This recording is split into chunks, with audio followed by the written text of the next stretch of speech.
Përshëndetje, unë jam Mesut Shabani, jeni në podcastin Mesut Shabani. Ishte mi, do kisha dashur të ju pyes, tetova, e dini në cilin shtet është? E di se e dini. Është në Maqedoninë Perëndimore si lokacion, por gjendet në Maqedoninë e Veriut. Këtë sikur nuk e ka të qartë kryeministri Mickovski, i cili po bëhet viti i dytë i mandatit që është kryeministër dhe nuk viziton për festa tetovën. Shkon viziton Kavadarcin, viziton Korçanin e kështu me radhë.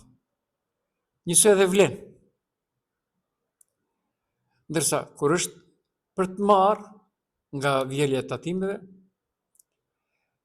4 miliard e 970 milion euro janë mbledhur vitin 2025 në Maqedoni. Dhe prap e di se nuk do t'i shoni ku janë mbledhur, më shumë, Maqedoninë Perëndimore. A e dini se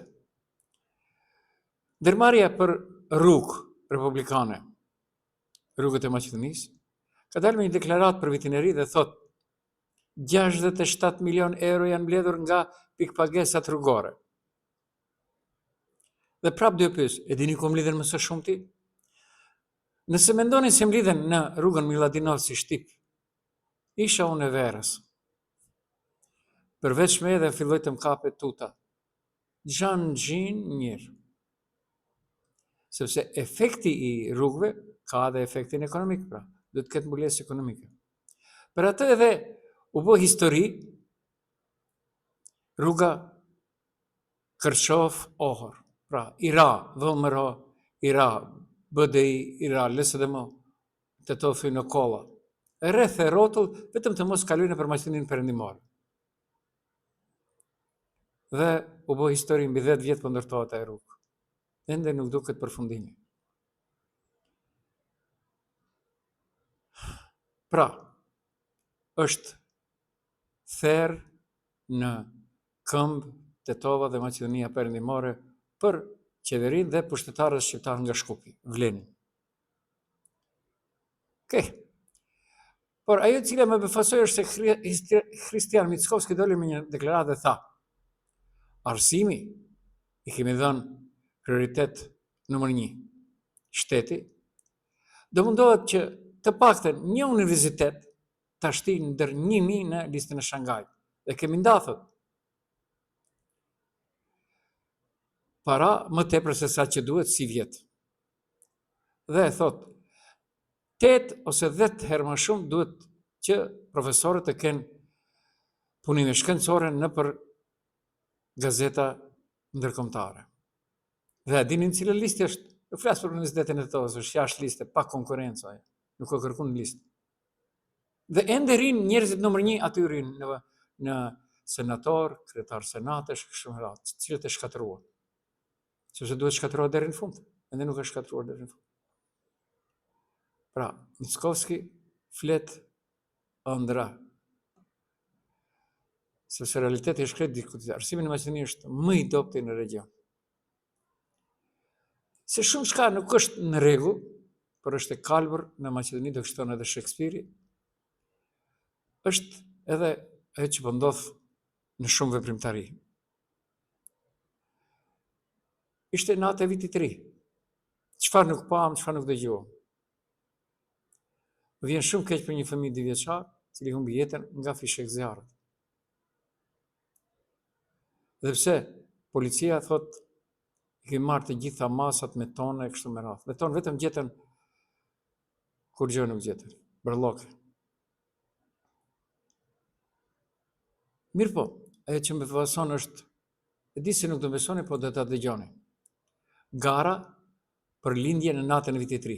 Sepse e përcillet edhe me një kontribut material. Nuk e them unë, dëgjoni se çfarë ka ndodhur në Shkup. Dëgjoni se çfarë ka ndodhur në Shkup. Garë e madhe.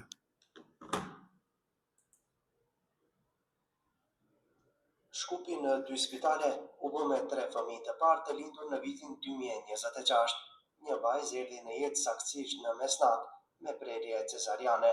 në qendrën klinike, ndërsa 2 vajza binjake, po ashtu me prerje cesariane, lindën në ginekologjinë Çajir. Të dyja lokacionet ishin një mundësi e mirë për fotografi të 2 fishta të politikanëve dhe për dhënien e dhuratave të 2 fishta që ata i ndanë. Natyrisht ngjarja e 2 fisht ishte mundësi që ata që nuk thanë deklarat në njërin vend të thonë 2-3 fjalë në vendin tjetër. Po pra, gara me lindje, me prerje cesareske apo me operacion si thuj. Okej, pse jo? Parat nuk fitohen lehtë. Dhe unë do vazhdoj. Pra, Shkupi ka qenë vërtet raritet. Por, ajo e cila më bën edhe më tepër të vendosur në atë se vërtet të vëmëroja po përzihet në skenën e politikë bërjes shqiptare në Maqedoni, është edhe rasti i fundit me Këshillin Komunal në Struk. Votuan ekipa Mendi Qyrës, lista e Merkos dhe vëmëro dhe pëmëne. Që kryetari i Këshillit të jetë nga radhat e vëmëro dhe pëmënes. Doli Aleanca e Seles dhe tha, pas 20 viteve për herë të parë do udhëhiqet në gjuhën maqedonase. Njëjtë ishte edhe në Korçov. Edhe atje u akuzua se nuk është shqipfolës kryetari i Këshillit Komunal. Kur kush nuk na ka fajt, fajti kemi vetë. Askush tjetër. Unë qishmoti kam thënë se nuk ka kapacitet për të udhëhequr punë të mëdha me ndiqyre. Okej. Nuk është okej, për ne vazhdojmë më tej. Do ndalem pak në atë që prej natës së vitit të ri, do mund të punojnë pensionistët dhe studentë, por jo të gjithë pensionistët. Pra, nuk është qëndrim qytetar, ligji për angazhim me punë të personave. Vlen dhe në qeveri, lavdërojnë për ligjin për angazhim të 17.000 personave pensionistë, studentë dhe anashkalojnë profesione tjera të gati se mbi 350.000 pensionistëve. Këtu ekziston bazë serioze për dyshim se ky ligj bie ndesh me Kushtetutën e Republikës së Maqedonisë së Veriut, konkretisht me Neni 9. Sepse Neni 9 thotë, qytetarët janë të barabartë para ligjit me liritë dhe të drejtat, pa dallim gjimie, feje, ngjyre e kështu me radhë. Pra nuk le hapësirë interpretim politik. Kur qeveria dhe vlen lavdërojnë për angazhimin e 17.000 persona pensionistë, studentë të tjerë, përjashtojnë pjesën dërmuese të pensionistëve të tjerë, vetëm mbi bazë profesioni. Pra kemi trajtim të pabarabartë juridik. Kur qëndron këtu problemi kushtetues? Pensionistët janë një kategori juridike unifikuar. Të gjithë kanë dalë në pension sipas të njëjtit sistem kontributesh. Ligji krijon privilegje për disa profesione pa provuar se ekziston interes publik proporcional dhe i domosdoshëm ky që ka filluar me 1 janar. Dhe nuk ka afrohet dhe ofrohet arsyetim kushtetues pse një pensionist nga një profesion lejohet të angazhohet e tjetri jo.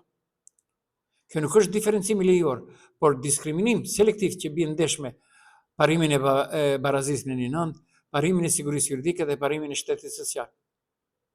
Çfarë do të kërkonte kushtetuta që të ishte ligji i ligjshëm?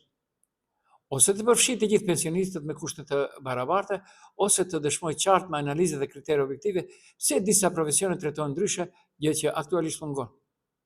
Ky ligj, ashtu siç prezantohet dhe zbatohet, rrezikon seriozisht të jetë antikushtetues. Nuk është reformë gjithëpërfshirëse, por zgjidhje selektive e paketuar me propagandë politike. Barazia nuk zbatohet me llogane, zbatohet me ligje që vlen për gjithë, jo për 17.000 të zgjedhur dhe 350.000 të anashkaluar. Pra, deklarata e vlenit për miratimin e ligjeve të reformuese që se e ka dhënë ministri i tyre si propozim, nuk tingëllon si analizë qytetare apo shqetësim social, por si komunikat triumfaliste partijake e mbushur me vetlavdrim dhe retorikë politike. Gjuha e përdorur kënaqësi e veçantë, krenarie plot politike, reformë guximshme dhe transformuese, u zhvesh tekstin nga çdo neutralitet dhe shndron në material propagandistik jo informues. Në vend të shpjegimit kritik se si dhe me çfarë mekanizmesh konkret këto ligje do të rrethojnë realisht ekonominë ngri, vlen zgjedhë të shes optimizëm të gatshëm pa llogaridhënie. Shifra prej 17.000 personash të formalizuar paraqitet si fakt i kryer, pa asnjë garanci se administrata ka kapacitet, inspektoratet funksionojnë dhe tregu është gati për këtë barë shtesë. Pra, më problematikë është se mungon dimensioni social. Nuk thuhet asgjë për rrezikun që një pjesë e punëdhënësve të vegjël, sidomos në bujqësi, të mos përballojnë kostot, as për mundësinë që informaliteti thjesht të zhvendoset që të zhduket. Punëtorët përmenden vetëm si shifër, jo si realitet njerëzor me probleme konkrete. Edhe ligji për mbështetje financiare të investimeve përmenden në mënyrë të përgjithshme pa transparencë se kush përfiton, me çfarë kriterësh dhe ato të shpallën skema e zakonshme e subvencioneve për klientelë politike. Në fund slogani vlen nga fjalët e veprat mbetet pikërisht ajo që është fjalë, pa prova, pa monitorim publik dhe pa debat real shoqëror. Këto ligje rrezikojnë të mbeten një tjetër paketë e bukur në letër dhe një tjetër arsye për vetkënaqësi politike. Qytetarët nuk kanë nevojë për deklarata krenarie, kanë nevojë për rezultate reale. Pra ligji është selektiv, jo i barabartë për gjithë pensionistët. Ky ligj nuk trajton pensionistët si kategoritë e barabartë qytetare. Përkundrazi, ai krijon ndarje artificiale mes pensionistëve duke favorizuar vetëm disa profesione të caktuara dhe duke përshtuar të tjerët pa arsyetim të qartë social ose ekonomik. Parimi i barazisë bie që në themel pensionistët kanë kontribuar për dekada në sistem dhe nuk mund të trajtohen me standarde të ndryshme vetëm mbi bazë profesioni. Një qasje e tillë nuk është reformë, por politikë selektive që hap derën për privilegje, pakënaqësi dhe padrejtësi të reja. Më shqetësuese është mungesa e transparencës, nuk sqarohet pse disa profesione konsiderohen më të vlefshme se të tjerat, kush i ka përzgjedhur kriteret dhe nëse këto kritere kanë bazë reale apo thjesht llogari politike dhe elektorale. Në vend që ligji të ndërtojë solidaritet social dhe trajtim të barabartë për gjithë pensionistët, ai përdor hierarki brenda një kategorie që duhet të ishte e barabartë, duke minuar besimin në sistem dhe në vetë idenë e drejtësisë sociale. Ky nuk është ligj qytetar, është ligj i pjesëshëm që më shumë dan se sa bashkon. Unë do kisha thënë tamam i është përshtatur Maqedonisë tjetër. Pak Maqedonisë perëndimore. Unë jam Mesut Shabani, ishit në podcastin Mesut Shabani.